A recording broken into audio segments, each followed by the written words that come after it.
Ssekiti avuddeyo n'abeera ng'ate ayanukula abo abali mu kumubanja emmotoka gye baamusondera. Ene Newspark Channel webale kuba nti nate ogyekumidde ku mangi ge tukuleetedde akkiriza tubeere nga tugakwa. Ky'olina okukola kimu kwe kusooka okulikinga kwessa n'okusubscribinga ku YouTube channel yaffe. Ssekiti wuuno munnange ebangi bavaayo ku mutimbagano ne babeera nga bamuvuma nga bamubanja emmotoka olw'okuwalampa abakatuliki. Kaakati no munnange avuddeyo n'abaanukula ku nsonga y'okubaddiza emmotoka. Akatambi kaakano ebikwata ku mmotoka engisigaza njizaayo tebalina kugamba nti bayite emmotoka gye yayita. Emmotoka yayita wa?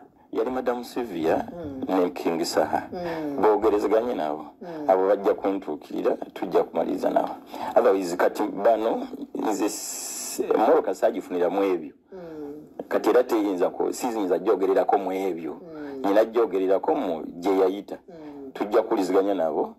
Kyonna ekiraba kivudde era bo bajja kuba bababuulira kuba be bababuuliranga nozaze tebanda bange bakeera ku nsonga za mmoroka. Kati bo bagamba nti be basonda. Sibamanyi. Nabo bakimanyi nti sibamanyi. Kati so boogere n'ababatuukira baba abatuukirira ababatuukirira nze bantuukirira mu layini eyo abo tujja kumaliriza nabo bomba manyi nze manyi abantu babiri kati abasigadde sibamanyi. Subscribinga, likinga, leka obubaka bwawo mu comment section katugendeke wa Tamale Mirundi Junior hamunango ne yavuddeyo n'atabuka ensonga n'ez'akasuku ne Tamale Mirundi Junior ziri serious nnyo era babadde balowooza nti no bano byakusaaga birabikanga hamunange Junior ku mulundi guno yeekyaye akyagenda mu maaso n'okuba nti nawanda omuliro akyagenda mu maaso n'okuba nti nate atabukira akasuku. Doji kuba nga kasuku naye obadde ogikuba ku YouTube ebya Junior biranze nawe bijja nawe kuluno omutwe gujja kukyukamu ebya kasuku ne Junior biranze nawe emitwe gibadde gikunyumira. This time is now time to dance the tune. Tutandike entalo boziryamu botuwoleza kukowa yakuta. You are the ones who make those us fight kasuku. Gwe watuyombyanga. Bove wa Shalumu bodde wange. Bove wange bodde wa Lili Puzzle. Bove wa Lili Puzzle bodde. You are the catalyst. Paka bwe nakutegeera. Kati that game you were playing ended. Zanya bilala kati. Ngati yefuula abulirira. Nga gwe buzibu kasuku kyokanga atomala weefuula abulirira. Nze muna abavubuka kamba bulire kati olaba ebintu nga you are the problem. Nguluza bozanyirako tetutegeera catalyst mpaka bwe nakugoba ate ng'obwongo bwe tebukulowooza nti nsobola okugoba. Enfika suku mu bwongo bwe kyali tekimujjiranga nti I can do without him.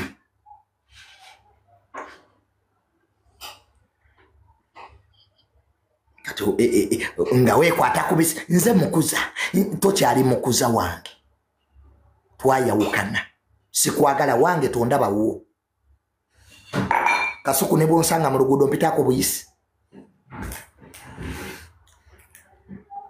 ompitangako buyisi ne bwowulira nti ndwadde tokomawo tojja nako wenkweza omusajja gwe. You want to look good in public but they know you are acting against me. Era ngolaba ekisiru. Ndoza kasuku watulya ngolaba ekisiru. Nze nga nkuterese. Noleta Shalumu avume bajje Kenneth. Noleta Shalumu avume Sendi. Nze kyasinga okunkwasa obusungu. Ababana bakola Sunday Nation. Ne bavuma Sayimo. Kawalata musajja watu nga bwabaluga nga batagala YouTube ekyo kisalumu ekyo kyogera omwagukiranga embizi bane kivubuka ekyo kyantama salumu nga sinava ku nsiku teri gwe mwagukiranga ogwente Ngekikalambidde mu kamera. Sayimandoga. Tagala gwe kisirane gwe gwa kasoko kola YouTube. Umagukirianga ogwenkobe kiringo obubina bwa gulunedi. Ekivubuka ekyo kyantama. Banize bwe neta mu omuntu puliyanga ajagala mukwata mugwe mbulako. Era yosibera ku mukolo kivubuka ekyo wekiri. Era wano gundi yampita. Pastor Chimbowa. Ne mugambo gusalu mwogo weguli kwajja gusanga ngukube. Ne mugambo Pastor Chimbo ko Chimbo wasagala commenting amada.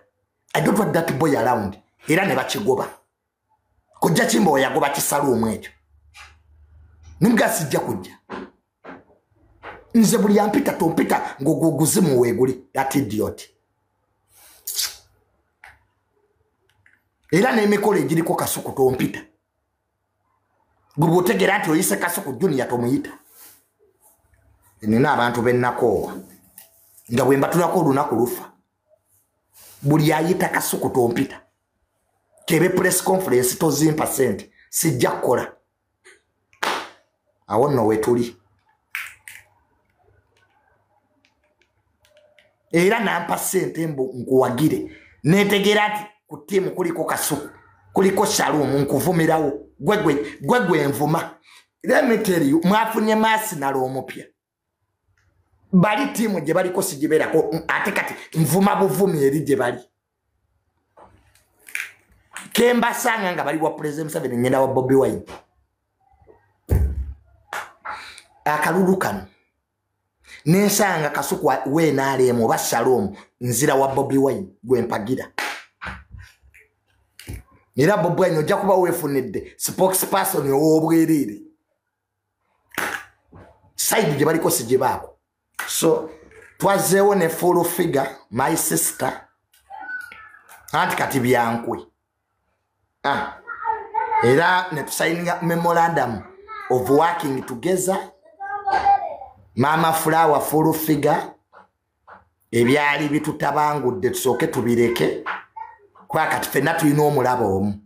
We have the same enemy. So tugatta obwongo. To get a strategy full figure. And I'm willing to work with you, my sister. Entalo katibweza atuse. Calvin Kayanja avuddeyo n'abeera nga alabula abo abali mu kuwalampa Pastor Rosias Bujingo. Agambye nti amulekerawo okuba nti nomumanyira Pastor Rosias Bujingo kubanga kyajja okubakola temujja kukyagala. Nabyo katubikuwe. Buli ayasamira Pastor Bujingo nga weefuula ategeera ennyo ebya famire ye nzija. Mwenna nabalabye mubejjudde agamwa mulinga abataawukanangako n'abakazi. Abamu ku mmwe babbuloogo oyina abaana tobalabiriranga nako n'olunaku n'olumu. Oli ku musajja eyaweerera abaana n'abaleka nga bamaze universities. Oli ku musajja eyakera n'alekera omukazi ennyumba eby'obugagga. Na buli kimu kyonna ye yajja mu nnyumba ngoyeze nga mmanyine gw'otasasulira muzigo. So mwenna njija no problem. My brother Kakalamu obadde muganda wange naye naawe ndaba otandise okubulwa amagezi. Okyaza omuyaayu gwa bbiini ne gwogera ku musajja eyaguwa omulimu yekka mu nsi eno teriyo yali azzeemu gukombya mukisa. N'okwata akazindalo n'okawa bbiini Kakalamu. Nga gwe wano waleka omukazi mu nju n'okola omukolo gwa Nkwetu. Tetwabiraba wano ku social media. Gwe ki ekyakulesa omukazi mu nju n'ogenda n'oyanjula omulala?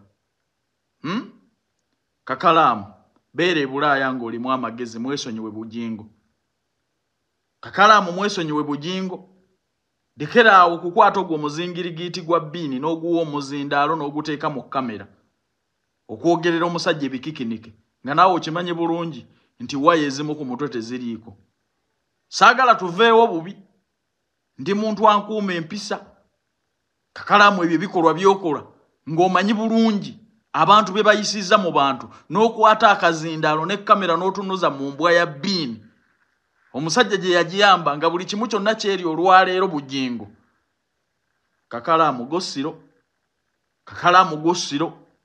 Bwobola baka Bugingo tatuukiridde n'ebyo byamutuukako mu famire ye gwe wano tebajja ebifaananyi ngo wakole emikolo egy'amankwetu egyo egy'okwekweka ng'olina n'omukazi mu nju tewamuleka mu nju tewamuleka mu nju so tugende essiro ate buli omu nina obudde bwe mwenna ngenda kubamaliriza buli eyabejjudde ekimwa nzija ye Uncle Bean alina kyagamba ku nsonga za Pastor Rosias Bugingo. Full figure buli wolimira ku TikTok app yamwe joyita short TV n'ovuma oba nonjogerako nze mbamanyi makula yakutumye oba Bugingo kubanga program eyo na producer wayo ye Bugingo kubanga nze sikwinako buzibu sikuvumangako sikwanangako mpozi nga gwali negomba ne buli woyimirira n'ovuma kulokera ku machane mujja ne mwambala box embisi ne nike embisi ziba siira ne muzeta kulira ku bantu mutima nange ntula ne kuba mutima ne ngamba kanso nyuwe makuru asoro kubanga afuna omwana ne buli wojjo okumvuma nze mbamanyi abatumye nga kapadi nkongerayo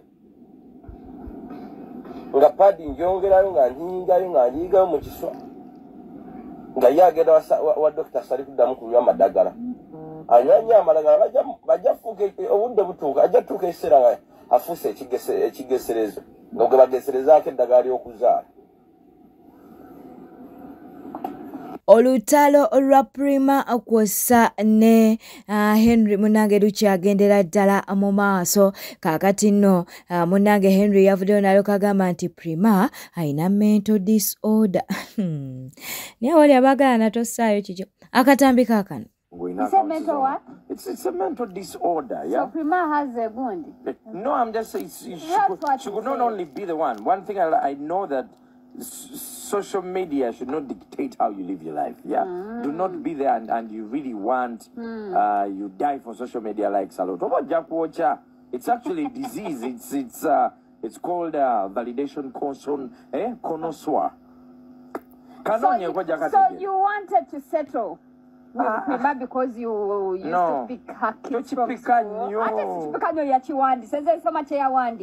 Henry wanted me to settle for him because he could pick kids. She has the right to say whatever she wants to say. So let her say whatever she wants to say.